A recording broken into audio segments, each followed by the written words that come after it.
Hello student, good morning. तरह से शुरू करते हैं अपना 10th सेशन व्याख्या करनी। पैराफ्रेजिंग काफ़ी इंपॉर्टेंट सेशन है क्योंकि ये जो क्वेश्चन है व्हाट इज़ पैराफ्रेजिंग या व्याख्या की है, ये डायरैक्टली अपने फाइनल पेपर्स ਦੇ ਵਿੱਚ ਵੀ ਆ ਸਕਦਾ ਹੈ। ਸਕੂਲ ਲੈਵਲ ਤੇ ਐਗਜ਼ਾਮਸ ਹੁੰਦੇ ਨੇ ਉਸ ਤੇ ਤਾਂ ਇਹ ਆਂਦਾ ਹੀ ਆਂਦਾ ਹੈ।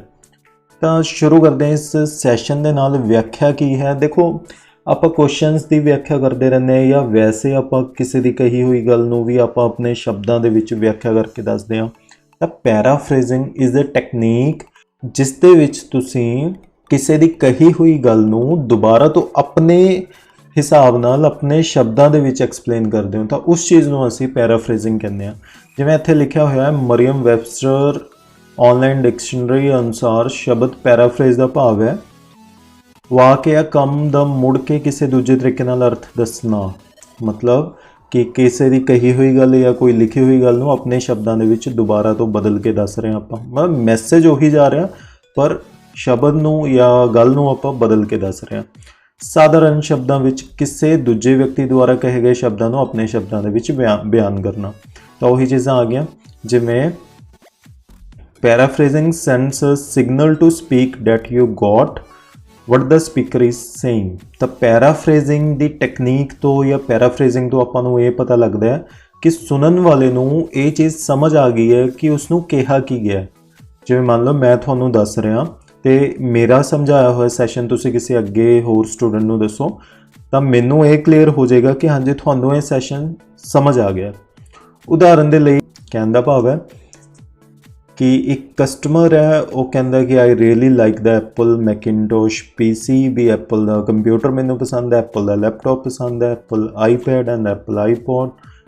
तो आप डायरैक्टली पैराफ्रेज करके कह सकते हैं wow you really like Apple products. ये सारे एप्पल द्वारा बनाए गए हैं। तो आप ये कह सकते हैं कि थोनों वाकई में एप्पल के प्रोडक्ट अच्छे लगते हैं। तो इदा करके आप पैराफ्रेज कर सकते हैं। व्याख्या किस दे बारे है? ये सब इस बारे है ये समझना कि गाहक की संदेश या समस्या दसन की कोशिश कर रहे हैं। मतलब पैराफ्रेजिंग दे विच ये आंदा है कि सानू कस्टमर साडा की दसना चाहता है तो उसकी प्रॉब्लम की है।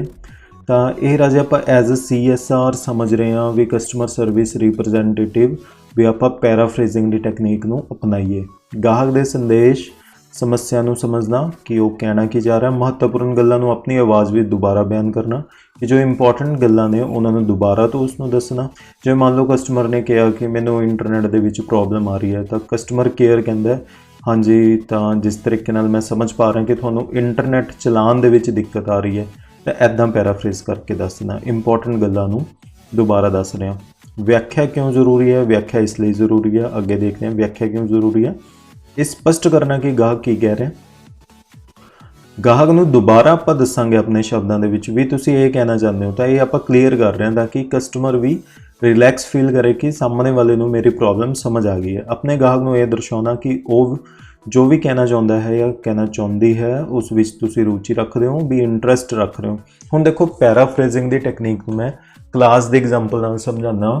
ਜਦੋਂ ਟੀਚਰ ਤੁਹਾਨੂੰ ਪੁੱਛਦਾ ਹੈ ਕਿ ਹਾਂਜੀ ਇਹ ਸਮਝ ਆ ਗਿਆ ਤੁਹਾਨੂੰ ਕਿ ਨਹੀਂ पर तुसी बाद च नहीं सुनाते, चाहे अपने शब्दों के सुनाओ पर सुनाना जरूर है। पर कई क्या होंगे ज़्यादातर क्लास के तुसी नहीं समझाते। हुण टीचर नूं नाल दी नाल पता लग जाता है कि तुसी इंटरस्ट नहीं रख रहे हो तो वो पैराफ्रेजिंग की टैक्नीक होंदी है। नैक्सट करते हैं गाहक नूं ये यकीन दिवाउणा कि जो उसने कहा तुसी समझ चुके हो भी मैनूं समझ आ गया कि जो तुसी कहना चाहते हो। गलबात नूं अगे वधाउण तो पहला ये निश्चित करवाना कि तुसी हालत नूं पूरी तरह समझ चुके हो, हालात नूं पूरी तरह समझ चुके हो भी कस्टमर नूं ये सैटिस्फाई करवा देना चाहिए कि हाँ जी सानूं समझ आ गया उसदे कही गल नूं रिपीट करके। दैन उस तो बाद जो एक customer service representative CSR phone call ते हुंदा तां उदों कुछ वाक वरत सकते हैं या वरतों की जा सकती है। जिमें कि if I heard you correctly you are asking if अगे उस तो बाद जो समस्या है उसकी। तो इदां दे कुछ वाक आप यूज़ कर सकते हैं। तो मैं सारे नहीं कवर कर रहा, अगे आप देखते हैं। जेकर गाहक नूं यह यकीन हो जाए कि दस्या जाने वाला प्रश्न सही है तो उस तो बाद CSR अपना जवाब देना शुरू कर सकता है। तो एक तरह की अच्छी टैक्नीक है कस्टमर नूं सैटिस्फाई करने के लिए। तो रिप्लाई उही होना चाहिए मतलब जो समस्या का हल ਤੁਸੀਂ ਦੱਸ ਰਹੇ ਹੋ ਸਮੱਸਿਆ ਦੇ ਨਾਲ ਰਿਲੇਟਡ ਹੋਣਾ ਚਾਹੀਦਾ ਹੈ ਕਿ ਤੁਸੀਂ ਐਗਜ਼ੈਕਟ ਜੋ ਕਸਟਮਰ ਨੇ ਕਿਹਾ ਉਸੇ ਨੂੰ ਰਿਪੀਟ ਕਰ ਸਕੋ। ਤਾਂ ਇਸ ਦੇ ਲਈ ਪ੍ਰੈਕਟਿਸ ਦੀ ਵੀ ਲੋੜ ਪੈਂਦੀ ਹੈ। ਤਾਂ ਆਸਾਨ ਤੋਂ ਆਸਾਨ ਸ਼ਬਦਾਂ ਦੇ ਵਿੱਚ ਐਕਸਪਲੇਨ ਕਰਨਾ ਉਸ ਦੀ ਪ੍ਰੋਬਲਮ ਨੂੰ, ਚੰਗੀ ਤਰ੍ਹਾਂ ਸੁਣਨ ਦੀ ਕੋਸ਼ਿਸ਼ ਕਰੋ। ਤੇ ਲਾਸਟ ਲਾਈਨ ਪੜ੍ਹਦੇ ਹਾਂ, ਪੈਰਾਫਰੇਜ਼ਿੰਗ ਕਰਨ ਦੀ ਚਾਬੀ ਇਹ ਹੈ ਕਿ ਦੂਜਿਆਂ ਦੀ ਕਹੀ ਹੋਈ ਗੱਲ ਨੂੰ ਬਹੁਤ ਧਿਆਨ ਨਾਲ ਸੁਣੋ। ਜੀ ਬਿਲਕੁਲ, ਲਿਸਨ ਕੇਅਰਫੁਲੀ, ਵੀ ਧਿਆਨ ਨਾਲ ਸੁਣਨਾ, ਅਤੇ ਉਸ ਤੋਂ ਬਾਅਦ ਉਹਨਾਂ ਸ਼ਬਦਾਂ ਦਾ ਆਪਣੇ ਸ਼ਬਦਾਂ ਵਿੱਚ ਅਨੁਵਾਦ ਕਰੋ। ਵੀ ਉਸ ਤੋਂ ਬਾਅਦ ਆਪਾਂ ਆਪਣੇ ਵਰਡਸ ਦੇ ਵਿੱਚ ਉਸ ਨੂੰ ਐਕਸਪਲੇਨ ਕਰਨਾ ਹੈ। ਅਭਿਆਸ ਦੇ ਵਿੱਚ ਦੇਖਦੇ ਹਾਂ ਕਿਆ ਇਹਨਾਂ ਨੇ ਦੱਸਿਆ ਆਪਾਂ ਨੂੰ। ਤਾਂ ਅਭਿਆਸ ਦੇ ਵਿੱਚ ਵਿਆਖਿਆ ਇੱਕ ਸ਼ਬਦ ਦੀ ਜਾਂ ਪੂਰੇ ਪੈਰਾਗ੍ਰਾਫ ਦੀ ਕੀਤੀ ਜਾ ਸਕਦੀ ਹੈ। ਇਹ ਅਭਿਆਸ ਵਿੱਚ ਪਹਿਲੇ ਵਾਕ ਦੇ ਉਦਾਹਰਨ ਦੇ ਤੌਰ ਤੇ ਵਿਆਖਿਆ ਕੀਤੀ ਗਈ ਹੈ ਜਿਵੇਂ। ਤਾਂ ਉਸ ਤੋਂ ਬਾਅਦ ਵਾਕ ਦੇਖਦੇ ਹਾਂ, ਇੱਕ ਅਸਲ ਵਾਕ ਤੇ ਉਸਦੀ ਵਿਆਖਿਆ ਕਿਵੇਂ ਹੈ। The woman whose lives Sakshi has saved, ਵੀ ਇੱਕ ਔਰਤ ਜਿਸ ਦੀ ਜਾਨ ਸਾਕਸ਼ੀ ਨਾਮ ਦੀ ਔਰਤ ਨੇ ਬਚਾਈ, ਵਰ ਵੈਰੀ ਥੈਂਕਫੁਲ ਟੂ ਹਰ, ਤਾਂ ਜਿਸ ਦੀ ਜਾਨ ਬਚਾਈ ਉਹ ਥੈਂਕਫੁਲ ਕਹਿ ਰਹੀ ਹੈ। ਤਾਂ ਵਿਆਖਿਆ ਆਪਣੇ ਸ਼ਬਦਾਂ ਦੇ ਵਿੱਚ ਪੈਰਾਫਰੇਜ਼ਿੰਗ ਕਿਵੇਂ ਕਹਾਂਗੇ, the woman were thankful to Sakshi for saving their lives. ਤਾਂ ਇੱਦਾਂ ਆਪਾਂ ਪੈਰਾਫਰੇਜ਼ ਕਰਕੇ ਕਹਿ ਸਕਦੇ ਹਾਂ। ਤਾਂ ਇੱਥੇ ਕੁਝ ਵਾਕ ਦਿੱਤੇ ਹੋਏ ਨੇ, ਇਹਨਾਂ ਨੂੰ ਆਪਾਂ ਪੈਰਾਫਰੇਜ਼ ਕਰਨਾ। ਮੈਂ ਇੱਕ ਬਣਾ ਕੇ ਦਿਖਾਉਂਦਾ ਤੇ ਉਸ ਤੋਂ ਬਾਅਦ ਤੁਸੀਂ ਆਪ ਬਣਾਉਣ ਦੀ ਕੋਸ਼ਿਸ਼ ਕਰਿਓ। Any trip to Delhi should include a visit Agra to see the Taj. ਤਾਂ ਆਪਾਂ ਇਸ ਨੂੰ ਇੱਦਾਂ ਕਹਿ ਸਕਦੇ ਹਾਂ, if there is any trip to Delhi it should be include a visit to see the Taj Mahal. ਇੱਦਾਂ ਆਪਾਂ ਕੁਝ ਕਹਿ ਸਕਦੇ ਹਾਂ। ਤਾਂ ਆਈ ਹੋਪ ਕਿ ਕਲੀਅਰ ਹੋ ਗਿਆ ਹੋਵੇਗਾ ਪੈਰਾਫਰੇਜ਼ਿੰਗ ਦੀ ਟੈਕਨੀਕ ਕਿੱਦਾਂ ਦੀ ਹੈ। ਤਾਂ ਉਰੇ ਇੱਕ ਪੂਰਾ ਪੈਰਾ ਇਸ ਨੂੰ ਪੈਰਾਫਰੇਜ਼ ਕਰਨਾ, ਇਹ ਮੈਂ ਫਿਲਹਾਲ ਨਹੀਂ ਕਵਰ ਕਰ ਰਿਹਾ। ਓਕੇ ਦੈਨ ਅਭਿਆਸ 2 ਦੇ ਵਿੱਚ ਦੇਖਦੇ ਹਾਂ ਕਿ ਕੁਝ ਆਪਾਂ ਨੂੰ ਲਾਈਨਾਂ ਦਿੱਤੀਆਂ ਗਈਆਂ ਨੇ ਤੇ ਇਹਨਾਂ ਨੂੰ ਆਪਾਂ ਕਰੈਕਟਲੀ ਫਿਲ ਕਰਨਾ ਇੱਥੇ। ਤਾਂ ਮੈਂ ਇੱਕ ਦੋ ਤੁਹਾਡੇ ਲਈ ਕਰਕੇ ਦਿਖਾਉਂਦਾ। ਤਾਂ ਇਸ ਦੇ ਲਈ ਆਪਾਂ ਪਹਿਲਾਂ ਪੜ੍ਹਨਾ, if I heard you correctly you were asking, ਵੀ ਜੇ ਮੈਂ ਸਹੀ ਸੁਣਿਆ ਤਾਂ ਤੁਸੀਂ ਇਹ ਪੁੱਛ ਰਹੇ ਹੋ ਕਿ ਤੁਹਾਡਾ ਲੈਪਟਾਪ ਜਾਂ ਜੋ ਵੀ ਪ੍ਰੋਬਲਮ ਹੈ। ਤਾਂ ਪਹਿਲਾ ਕੁਐਸਚਨ ਪੜ੍ਹਦੇ ਹਾਂ, could you tell me van I get my laptop. ਤਾਂ ਰਾਜੇ ਇਹ ਵੀ ਪੈਰਾਫਰੇਜ਼ਿੰਗ ਦੀ ਟੈਕਨੀਕਸ ਦੇ ਨਾਲ ਹੀ ਫਿਲ ਕਰਨਾ ਆਪਾਂ। ਤਾਂ ਕਸਟਮਰ ਪੁੱਛ ਰਿਹਾ ਕਿ ਕਿਆ ਤੁਸੀਂ ਮੈਨੂੰ ਦੱਸ ਸਕਦੇ ਹੋ ਕਿ ਮੇਰਾ ਲੈਪਟਾਪ ਕਦੋਂ ਮਿਲੇਗਾ। ਤਾਂ ਜੋ ਏਜੰਟ ਹੈ ਹੁਣ ਉਹ ਰਿਪੀਟ ਕਰੇਗਾ, if I heard you correctly you are asking if when you will get your laptop. ਇੱਦਾਂ ਪੈਰਾਫਰੇਜ਼ ਕਰਕੇ ਲਿਖ ਸਕਦੇ ਹਾਂ। ਤਾਂ ਆਈ ਹੋਪ ਕਿ ਕਲੀਅਰ ਹੋਏਗਾ ਤੁਹਾਨੂੰ ਕਿੱਦਾਂ ਪੈਰਾਫਰੇਜ਼ਿੰਗ ਕਰਨੀ ਹੈ ਤੇ ਕਿੱਦਾਂ ਪੜ੍ਹਨਾ ਹੈ। ਦੈਨ ਉਸ ਤੋਂ ਬਾਅਦ ਆਪਣੇ ਕੋਲ ਆਉਂਦਾ ਹੈ ਜੀ active and passive voice. Tricky ਜਿਹਾ ਟੌਪਿਕ ਹੈ, ਕਾਫੀ ਬੱਚਿਆਂ ਨੂੰ ਪ੍ਰੋਬਲਮ ਆਉਂਦੀ ਹੈ। ਅਗਰ ਰੂਲਸ ਤੁਹਾਨੂੰ ਨਹੀਂ ਪਤਾ ਹੈ ਐਕਟਿਵ ਪੈਸਿਵ ਵੌਇਸ ਕਰਨ ਦੇ ਲਈ, ਸਭ ਤੋਂ ਪਹਿਲਾਂ ਜੋ ਨੌਲੇਜ ਹੋਣੀ ਚਾਹੀਦੀ ਹੈ ਰਾਜੇ ਉਹ ਹੈ ਟੈਂਸਿਸ ਦੀ। ਅਗਰ ਤੁਹਾਨੂੰ ਟੈਂਸਿਸ ਆਉਂਦੇ ਹੈ ਤਾਂ ਹੀ ਤੁਸੀਂ ਇਸ ਨੂੰ ਐਕਟਿਵ ਪੈਸਿਵ ਬਣਾ ਸਕਦੇ ਹੋ।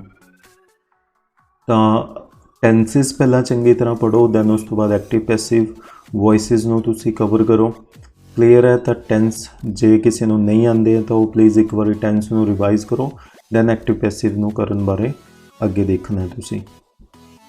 ਹੁਣ ਉਰੇ ਹੇਠਾਂ ਦਿੱਤੇ ਵਾਕਾਂ ਨੂੰ ਪੈਸਿਵ ਵੌਇਸ ਵਿੱਚ ਦਿੱਤੇ ਗਏ ਨੇ, ਇਹਨਾਂ ਨੂੰ ਆਪਾਂ ਐਕਟਿਵ ਦੇ ਵਿੱਚ ਬਣਾਉਣਾ। The products have been sorted by us। ਤਾਂ ਇਸ ਨੂੰ ਮੈਂ ਇੱਕ ਦੋ ਬਣਾ ਕੇ ਤੁਹਾਨੂੰ ਦੱਸਦਾ। we have sorted the products। ਤਾਂ ਇਹ ਆਪਾਂ ਐਕਟਿਵ ਵੌਇਸ ਬਣਾਤਾ ਇਸ ਦਾ। ਤਾਂ ਉਸ ਤੋਂ ਅਗਲਾ ਵੀ ਕੁਛ ਇਸ ਤਰੀਕੇ ਨਾਲ ਹੈ, ਦਾ ਪ੍ਰੋਡਕਟ ਹੈਵ ਬੀਨ ਪੈਕਡ। ਤਾਂ ਇਸ ਨੂੰ ਆਪਾਂ ਇੱਦਾਂ ਕਹਿ ਸਕਦੇ ਹਾਂ, ਦਾ ਪ੍ਰੋਡਕਟਸ ਹੈਜ਼ ਪੈਕਡ। ਇਸ ਤਰੀਕੇ ਨਾਲ ਆਪਾਂ ਕਵਰ ਕਰ ਸਕਦੇ ਹਾਂ। ਤਾਂ ਉਸ ਤੋਂ ਬਾਅਦ ਦੇਖਦੇ ਹਾਂ ਜੇ ਮੁਲਾਂਕਣ ਦੇ ਵਿੱਚ ਆਪਾਂ ਨੂੰ ਕੁਝ ਐਗਜ਼ਾਮਪਲਸ ਦਿੱਤੀਆਂ ਗਈਆਂ ਨੇ, ਮੈਂ ਹਾਈਲਾਈਟ ਕਰਕੇ ਦੱਸਦਾ। ਐਕਟਿਵ ਦੇ ਵਿੱਚ ਦੱਸਿਆ ਗਿਆ she is arranging her bedroom. Passive ਦੇ ਵਿੱਚ ਦੱਸਿਆ ਗਿਆ her bedroom is being arranged.